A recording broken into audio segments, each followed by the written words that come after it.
We need to address the elephant in the room. Elephant? My makeup has been trash. Here we go again. No, seriously. I've been trying to use the Fenty Concealer Glow Stick, but every time I try, I look like I'm playing in some whiteout. Oh, not my girl Riri. No, don't get me wrong. I love the Fenty skin tint. But that glow stick, that concealer stick is getting me. It's a stick. Am I dumb? You're not dumb. You never really got into makeup anyway. You're learning and it's okay. I don't want to learn. I'm done learning. I want to slap it on and look good. You're always going to be learning something. No.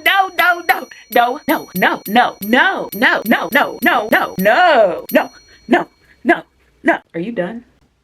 I'm done. Hello, welcome to my channel, 100 Days with Kaja. We are on day 39 of building our personal constitution, which is a living, breathing document that has our boundaries, our standards, our expectations for our lives. So whenever we feel like an emotional wreck, we have a place to reground ourselves. As you just saw my alter ego crashing out. Alter ego? I thought that was you. Oh.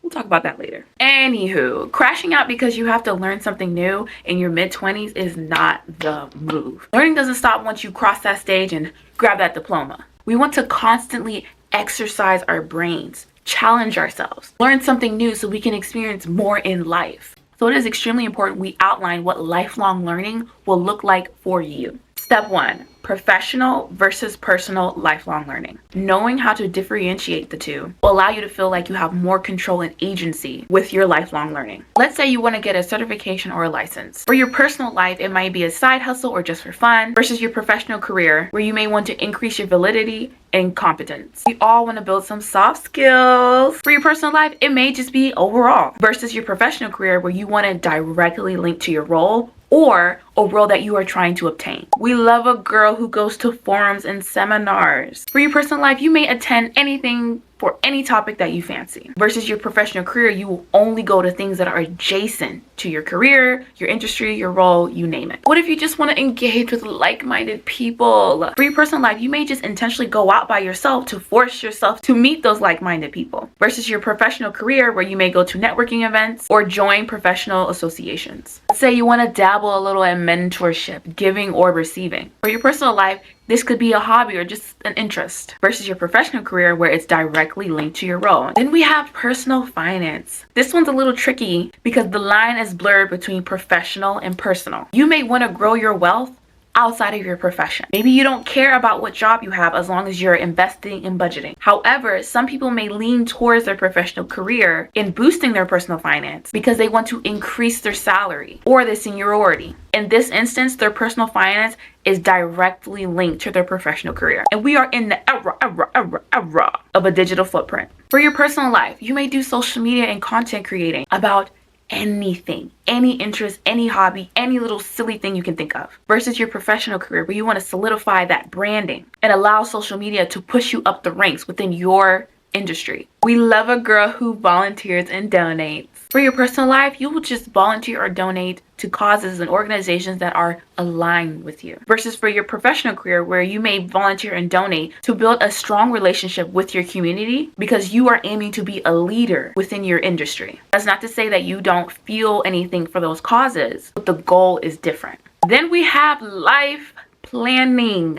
Obviously, life planning is personal. However, there are people who lean towards their professional career because they view that as more important. This will dictate where you live. This will dictate your lifestyle because you want to align your life planning with your professional goals. Do you want to build your life around your job or do you want to build your job around your life? Step 2, we need to discover your learning style. Learning style number 1, are you an online person or an in-person person?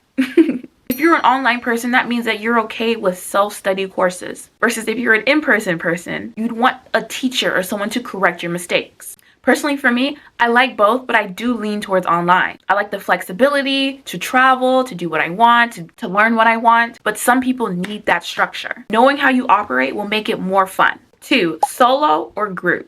Let's say you're solo and you want to learn your finances. You're more likely to read books or watch YouTube videos and slowly build up your wealth over time on your own. Versus if you like a group setting and you want to grow your finances, you might join a class or a workshop. 3, acknowledgement or for fun. Let's say you have a creative project If you like to be acknowledged, you may join a studio that hosts a showcase. So that way you can show your art or whatever you signed up for. Maybe acknowledgement is your drive. Maybe knowing that you will be acknowledged makes learning fun for you. Versus someone who just wants to do it for fun. You might just join an art studio that never has a showcase. You keep all your art at home and show nobody.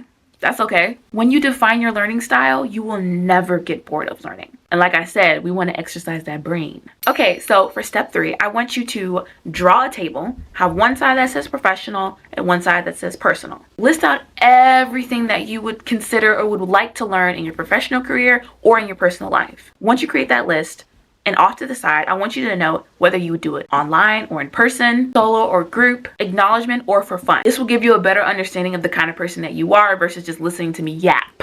Step 4, and it's probably our most important step, you need to practice internal motivation. We talked a lot about rewiring our emotional framework in our grounding articles 1 through 10. You can definitely take whatever you wrote in those articles in this section. We don't want external validation. We don't want external motivation because those can always change. We are the only constant in our life. And here are some ways that you can practice some internal motivation. 1, always celebrate yourself. Regardless if you made a mistake or if you didn't get it or if it's taking too long or maybe no one's there to acknowledge you, acknowledge and celebrate yourself. You deserve to be happy for the small wins. And before you know it, you'll have a big win. 2, don't treat it like a job. I get it. That may be a little harder when you're leaning towards your professional career, but just know that you are choosing to do this. It's not required. You don't have a gun to your head. You have to want to do it. This is something I had to learn myself because when I was taking the CPA exam, it felt like quite literally there was a gun to my head. And don't get me wrong, I know that studying for the CPA exam is difficult. I had seniors above me who were still trying to pass, but I had no internal drive or motivation to actually even want it. I felt like I was just checking off a box. And because I was able to take note of that, I decided that I was no longer going to take it. And that's on putting me first. Putting me first. That's on putting me first. Putting me first. 3, it's okay to let go and to give up, but you should give a minimum time frame for trying. Girl, we're on day 39 of building this damn personal constitution and I'm tired. I'm tired. But I told myself, no, I can't quit. I have to finish through. And I started thinking to myself, are 100-day challenges a form of insanity? Am I ill? Am I mentally ill? However, I told myself I'm going to get through this personal constitution series. Of course, I'm going to reevaluate how I want to do 100-day challenges for my channel, but ultimately I don't want to give up because I do enjoy it. Sometimes our brains want to trick us that we're tired and fatigued only because we're not getting external validation. It's okay to sometimes have that feeling, but as long as you meet your minimum time frame of trying, you are good. Alrighty, I hope that was helpful. If you need help writing your personal constitution, definitely check out my Substack 100 Days with Kajo. And now we are officially done with Amendment 4. We are almost halfway. Almost. I love you guys and don't forget to like, comment, and subscribe.